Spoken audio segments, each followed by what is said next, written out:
രണ്ടാഴ്ച പിന്നിട്ടിട്ടും Kantara box office റെക്കോർഡുകൾ തകർത്ത് മുന്നേറുകയാണ്.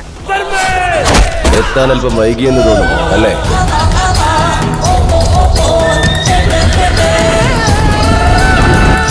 ഞെട്ടിക്കുന്ന കളക്ഷൻ റിപ്പോർട്ടുകളാണ് പുറത്തുവരുന്നത്.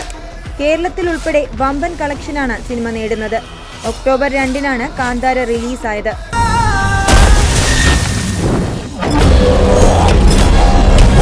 രണ്ടാഴ്ച കൊണ്ട് 717.5 കോടി രൂപയാണ് സിനിമയുടെ ആഗോള ഗ്രോസ് കളക്ഷൻ എന്നാണ് റിപ്പോർട്ടുകൾ. വൈകാതെ സിനിമ 1000 കോടിയിലേക്ക് എത്തുമെന്നാണ് പ്രതീക്ഷ.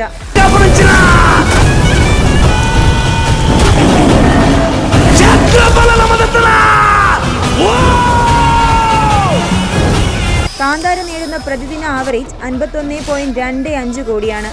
കേരളത്തിൽ നിന്നു മാത്രം 44.5 കോടിയാണ് സിനിമ ഇതുവരെ നേടിയത്. വൈകാതെ കേരളത്തിൽ നിന്ന് സിനിമ 50 കോടി കടക്കുമെന്നാണ് കണക്കുകൂട്ടൽ.